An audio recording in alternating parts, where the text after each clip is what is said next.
मी माइंडकर sir यांच्याकडे जाते.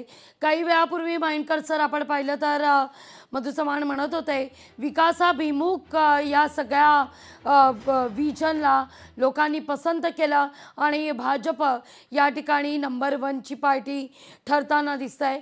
काय वाटतंय तुम्हाला, विकासाभिमुख या ठिकाणी विजनला खरंच लोकांनी पसंत केलं की थेट विचारते जो पॅटर्न मध्य प्रदेशमध्ये चालला, जो महाराष्ट्रात चालला लाडकी बहीणचा, तोच पॅटर्न महिला किंगमेकर, महिलांच्या खात्यात पैसे जमा करण्याचा पॅटर्न बिहारमध्ये सुद्धा चालला?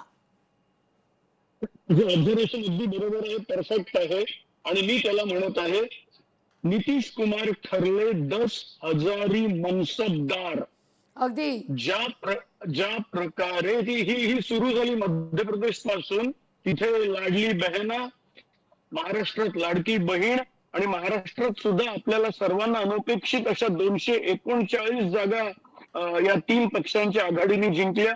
आणि आता सुद्धा जे रिझल्ट येत आहेत, मला आश्चर्य वाटणार नाही जर नितीश कुमार आणि भाजपची युती कदाचित 200 पर्यंत पोहोचेल आणि अगदी कमी जागा आरजेडी आणि काँग्रेसला असतील, तिसरी शक्ती नसेल. आणि याचं सर्व श्रेय म्हणा की ते एक पूर्णपणे चुकीची इकॉनॉमी म्हणा, पण 10,000 रुपये इलेक्शनच्या आधी आम्ही तुमच्या खात्यात, ही काय, याला मी सरकारी अधिकृत लाच म्हणू का, हा माझा प्रश्न आहे. अशा हे 10,000 रुपये, ते सुद्धा महाराष्ट्रासारख्या प्रोग्रेसिव्ह राज्यात नाही तर बिहार सारख्या एका इकॉनॉमिकली वीक राज्यात जेव्हा प्रत्येकाच्या खात्यात जमा होतात, याला लाच नाही म्हणायचं तर काय म्हणायचं? ही 5 वर्षात तुम्ही काय इम्प्लिमेंट करू शकले नाही, हा खरा प्रश्न आहे. आणि एक प्रकारे लाडली बहन, लाडकी बहीण आणि आता हे 10,000 रुपये, हे लोन आता पूर्ण देशभर जाणार आहे आणि प्रत्येक ठिकाणी या अशाच प्रकारचे इम्प्लिमेंट होईल.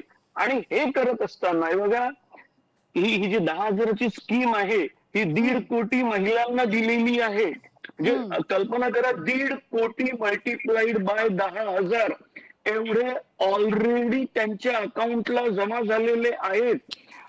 बिहारचे जर का टोटल बजेट पाहाल तर हे विचित्र गणित आहे. मग हा तुम्ही कसा ऍडजस्ट करणार?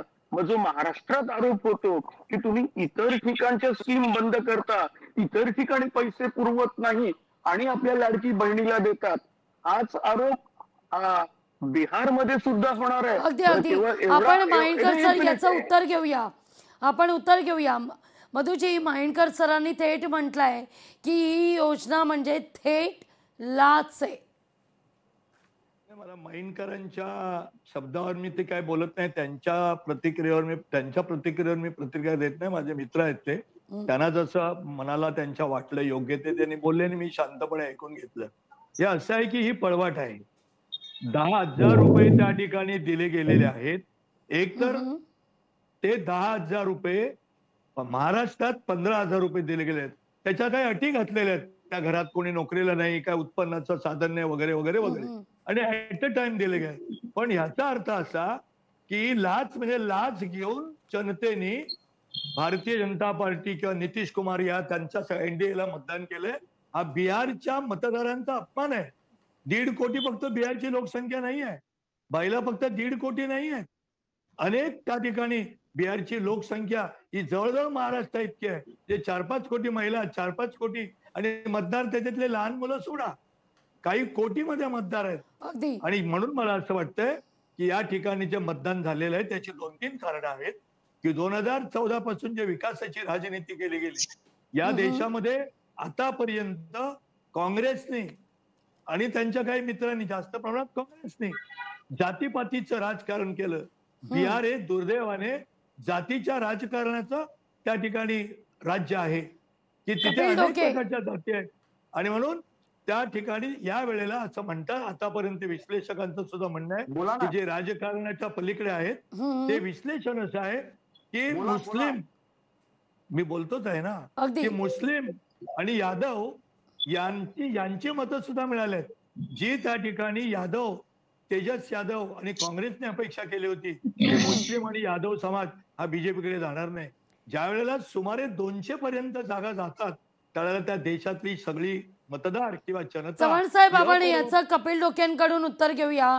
कपिल डोके, मधु चव्हाण यांनी म्हटलेलं आहे की काँग्रेसनं जे जातीपातीचं राजकारण केलं त्याचे हे सगळे परिणाम आहेत. काँग्रेस जातीपातीचं राजकारण करते हे मधु चव्हाण सर यांच्या तोंडातून ऐकणं म्हणजे फार हास्यास्पद आहे. ज्यांनी या देशामध्ये धार्मिक ध्रुवीकरणाचं राजकारण केलं, जातीपातीचं राजकारण केलं, धार्मिक दंगली ज्यांनी लावल्या त्या लोकांनी जातीपातीच्या राजकारणावर बोलणं म्हणजे हे फार वेगळं म्हणावं लागेल. दुसरी गोष्ट, माइंडकर सरांनी जो मुद्दा मांडला तो प्रामुख्यानं पुढे घेऊन मला या ठिकाणी बोलायचं आहे की निवडणुकीच्या पहिल्या दिवसापर्यंत तुम्ही खात्यात पैसे टाकता. हो, तुम्हाला जर, आणि ह्या महिला आताच्या, मी भाजपच्या अनेक प्रवक्त्यांच्या बाईट्स ऐकतोय सकाळपासून चॅनलवर, ते या पैशांना महिला स्वावलंबन म्हणतात, युवकांना पाठबळ देणं म्हणतात. हे सगळं यांना कधी आठवतं? 5 वर्षात नाही, 20 वर्षात नाही यांना महिलांच्या खात्यात 10,000 टाकावेसे वाटले. 20 वर्ष झाली नितीश कुमारांची सत्ता त्या ठिकाणी आहे, पण हे यांना कधी आठवतं? हे यांना त्यावेळी आठवतं ज्यावेळी हे पराभवाच्या छायेत दिसतात, यांना चुकीच्या मार्गाने निवडणुकाच्या. अहो, सगळ्यात अगोदर ही लाच देणं बंद केली पाहिजे. किती प्रश्न होते बिहारमध्ये, युवकांच्या रोजगारीचा प्रश्न, बेरोजगाराचा प्रश्न होता, महिलांच्या सुरक्षिततेचा प्रश्न होता.